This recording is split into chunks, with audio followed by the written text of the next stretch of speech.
வணக்கம் நண்பர்களே. இந்த பதிவில் நம்ம பார்க்க போகிற விஷயம் இந்த தலைமை இன்பம். இது காமத்தின் பற்றின விஷயம்தான். ஃபஸ்ட்டு காமம் அப்படிங்கிற தமிழ் சொல்லுக்கு விருப்பம் என்று பொருள்.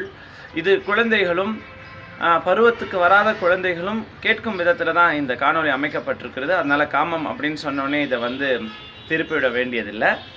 அதனால் இதில் எந்த விதமான கொச்சைப்படுத்தும் விதையில் இந்த காணொளி அமைய போகிறதில்லை.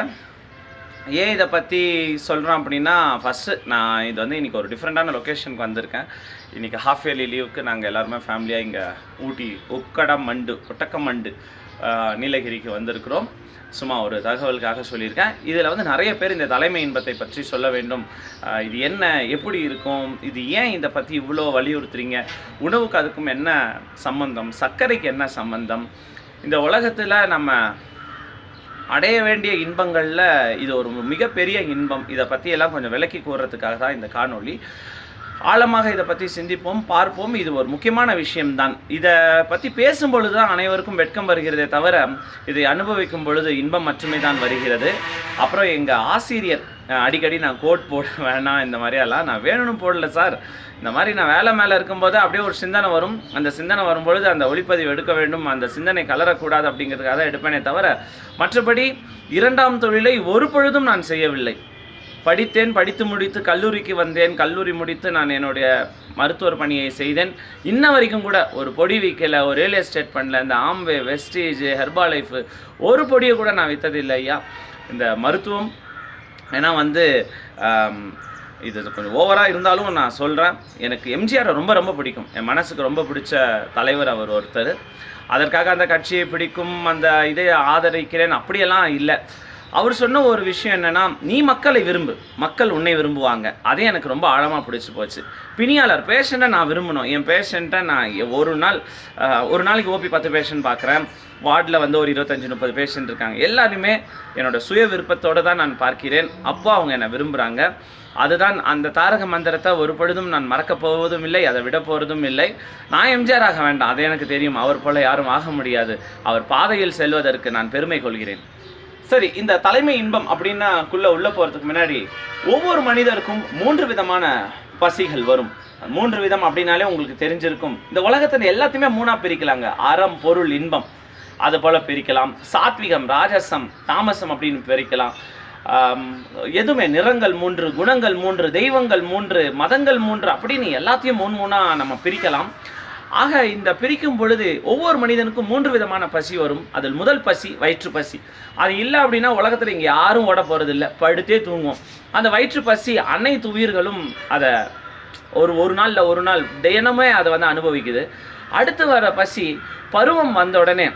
இந்த இடத்துல ஒரு முக்கியமான விஷயம் சொல்கிறேன். இன்றைக்கி நிறைய பாலியல் வன்கொடுமைகள் நடக்கிறதுக்கு முக்கியமான காரணங்கள் திருமணங்களை தள்ளி போடுவதனால்தான்.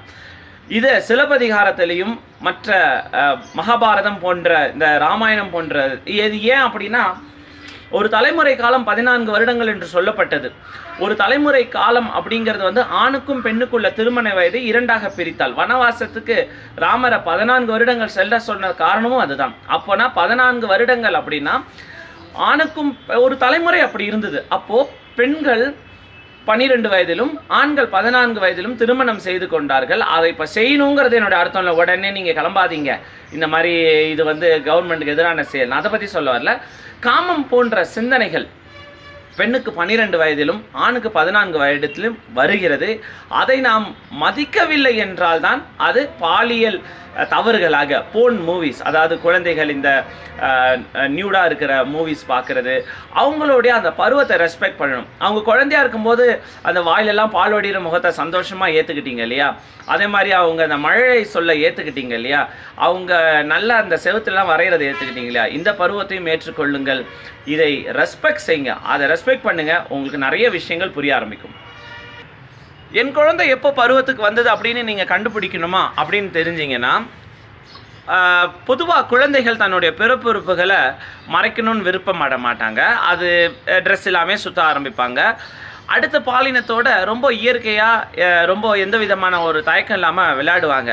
அந்த பருவம் வரும் பொழுது அடுத்த பாலினத்துக்கிட்ட ஒரு தயக்கம் காட்டுவாங்க, வெட்கப்பட ஆரம்பிப்பாங்க, நாணம் வர ஆரம்பிக்கும். அப்பொழுதுதான் நம் குழந்தைகள் பருவத்துக்கு வருகிறார்கள். இதை ரொம்ப ரொம்ப புரிஞ்சுக்கணும். இந்த பருவத்தை நம்ம புரிஞ்சு ரெஸ்பெக்ட் பண்ணோம் அப்படின்னா கண்டிப்பாக இந்த உலகத்தில் பாலியல் வன்கொடுமைகளுக்கு ஒரு பெரிய தீர்வாக அமையும். மற்றபடி இந்த குடிபோதையை ஒழிக்கணும் அதெல்லாம் அடுத்தபடி. ஃபஸ்ட்டு நம்மளுடைய எண்ணங்கள் தெளிவாக இருக்க வேண்டும். ஏன்னா எண்ணியது எண்ணியாங்கு எய்துவர் அப்படின்னு திருவள்ளுவர் சொல்லியிருக்காரு. அப்போ இந்த 3 பசிகளை பற்றி பேசி கொண்டிருந்தேன். வயிற்று பசி, அடுத்து பருவம் வந்தவுடனே உடல் பசி, அடுத்த பசி ஞானம் வந்தவுடனே அறிவு பசி வர ஆரம்பிக்கும். இந்த வயிற்று பசிக்கான தேடல் தான் இது.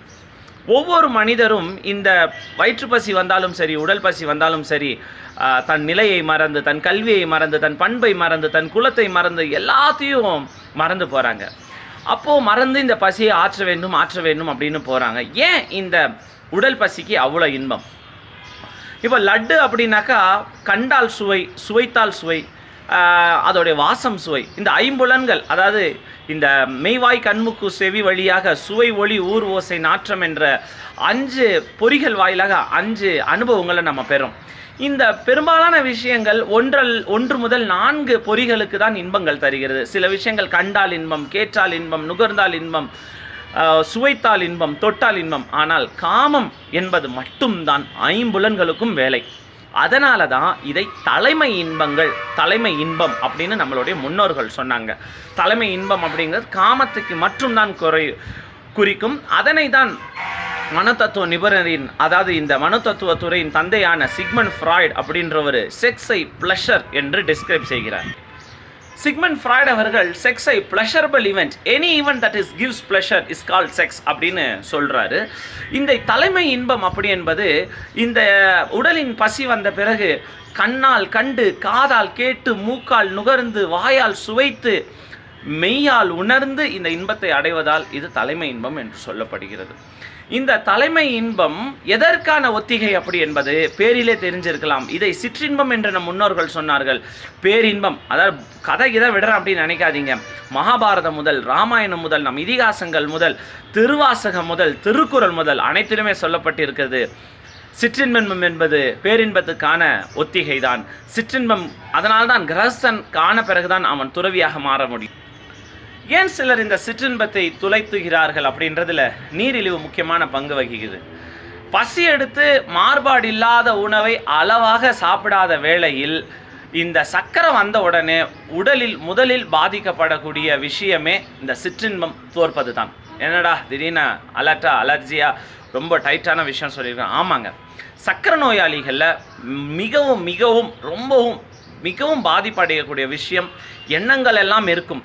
இந்த உடலின் பசிக்கான இந்த வித்து, அதோடைய விதையானது மண்ணில் புதைக்கும் வரை, இந்த உடலில் உயிர் ஊசலாடும் வரை இருக்கத்தான் செய்கிறது. ஆனால் அதை செயல்படுத்தும் தன்மை, அந்த ஆற்றல் குறைந்து விடுகிறது. இதுக்கு சர்க்கரை, இந்த உணவு அளவாக இருந்தால் தலைமை இன்பம் அளவாக இருக்கும், நன்றாக இருக்கும். உணவு மிகுந்தால் தலைமை இன்பம் குறையும். சக்கரை பேஷண்ட்ல எல்லாரும் கேட்பாங்க, எந்த உறுப்பையா முதல்ல பாதிக்கப்படுது? கண்ணா, காதா, மூக்கா, காலா, இதயமா, நுரையீரலா? முதலில் பாதிக்கப்படக்கூடிய உணர்வே காமத்தின் மீது, அதாவது அது மேலே இருக்க விருப்பம் கரெக்டாக இருக்கும், ஆனால் அதை செயலாற்ற முடியாது. Erectile dysfunction is the very commonest earliest form of diabetes. இந்த பெலனைட்டிஸ், பெலனோபாஸ்தைட்டிஸ் அதெல்லாம் தாண்டி இரெக்ஷனில் ஒரு டிஸ்ஃபங்க்ஷன் ஏற்படும். இதை கண்டிப்பாக உணர வேண்டும். இதை எப்படியா சரிப்படுத்துறது அப்படின்னு கேட்டால் சிலிடனாஃபில் போடலாமா, இல்லை வேறு ஏதாவது இன்ஜெக்ஷன்ஸ் போட்டுக்கலாமா? இல்லவே இல்லை. நன்றாக பசி எடுத்த பிறகு நன்றாக செமித்து, அதனால் தான் அருந்தியது போற்றியுன்னு நல்ல வாயில் செமிச்சு சுவைச்சு ரசித்து, இந்த ஃபோனை பார்க்காம, செல்ஃபோனை பார்க்காம. இந்த உலகத்தில் நமக்கு சிற்றின்பத்துக்கு தடையாக இருப்பதே இந்த செல்ஃபோன் தான். அதனால் இது கெட்ட விஷயம்னு சொல்ல முடியாது. இது ஒரு கல்பக விஷயம். இதில் நல்லதும் இருக்குது, கெட்டதும் இருக்குது. அதிகமான நேரம் இதில் செலவிடுவதால் நிறைய நைட்டெல்லாம் தூங்காமல் நல்லா நிறைய சாப்பிட்டு அப்படி இருக்கிறதுனால தான் இன்றைக்கி நம்ம சிற்றின்பத்தை தொலைச்சிருக்கோம். அந்த சிற்றின்பத்தை அடைய முடியாதனால வேறு வழிகளுக்கு செல்கிறோம். அதாவது சுய இன்பம் முதல், இந்த நிர்வாணமான காணொளிகளை பார்ப்பது முதல், அதுக்கப்புறம் இந்த மசாஜ் சென்டர்ஸ்க்கு போகிறது, இந்த பேங்காக், பட்டாவு, தாய்லாந்து, கண்டு அங்கெல்லாம் நீங்கள் நினைக்கிறீங்களா புத்தர் சிலைக்கு போய் பூஜை பண்ண போகிறாங்கன்னு? அவங்க போகிற இன்டென்ஷனே அதுதான். காரணம் என்ன? அவங்கள தவறு சொல்லலை, அவங்கள உடலோட பசியை தீர்க்க செல்கிறார்கள். அவங்கள நம்ம தவறு சொல்ல முடியாது. ஆனால் தவறான வாழ்க்கை முறையினால் தான் நாம் தவறான பாதையில் செல்கிறோம். பெரும்பாலான திருமண விவாகரத்துகளுக்கும் இதுதான் முக்கிய காரணமாக அமைகிறது. அதனால் இந்த தலைமை இன்பம் அப்படிங்கிறது, சிற்றின்பம் என்பது பேரின்பத்துக்கான ஒத்திகை. இறைவனை தொடும் பொழுது இன்பம் எப்படி இருக்குண்டா அப்படின்னு கேட்டிங்கன்னா இந்த சிற்றின்பத்தை போல தான் இருக்கும். இதை விட பெருமளவில் இருக்கும். இறைவனை அடையும் பொழுது இருக்கும் இன்பத்துக்கான ஒத்திகை தான் இந்த சிற்றின்பம். அதை ஒரு கிரகஸ்தன் கண்டிப்பாக அனுபவிக்க வேண்டும். அதற்காக தான் இது ஆர்டிஃபிஷியல் இன்பம்லாம் கிடையாதுங்க. இந்த மசாஜ் சென்டரோ அது மாதிரி கிடையாதுங்க. இயற்கையாக ஒவ்வொரு உயிரினத்திற்கும், ஒரு பல்லிலேருந்து எறும்புலேருந்து நாயிலேருந்து பூனையிலேருந்து எலிலேருந்து எல்லாருக்குமே இந்த இன்பத்தை கடவுள் கொடுத்து இருக்கிறார். அந்த இன்பத்தை நாம் முழுவதுமாக அனுபவிக்க வேண்டும் என்றால் உணவை அளவாக பசி எடுத்த பிறகு நன்கு மென்று சாப்பிட்டு, மாறுபாடு இல்லாத உணவை சாப்பிட்டு, தூய்க்க துவர பசித்து சாப்பிட்டு, அளவறிந்து சாப்பிட்டால் இன்பம் போல் நிற்கும் என்பதை உங்களிடம் வலியுறுத்தி சொல்லி மற்றும் ஒரு முக்கிய பதிவில் சந்திக்கிறேன். எங்களோட ஆசிரியரின் வேண்டுகோளுக்கு என்னங்க, இன்றைக்கி கோட் போடாமல் ஸ்டெத்து போடாமல் எதுவுமே சொல்லாமல் சொல்லியிருக்கிறேன். இதை நான் மருத்துவராக சொல்லவில்லை, மருத்துவராகவும் சொல்கிறேன், மனிதனாகவும் சொல்கிறேன், உங்கள் சக நண்பராகவும் சொல்கிறேன். மற்றும் ஒரு முக்கிய பதிவில் சந்திப்போம். நன்றி, வணக்கம்.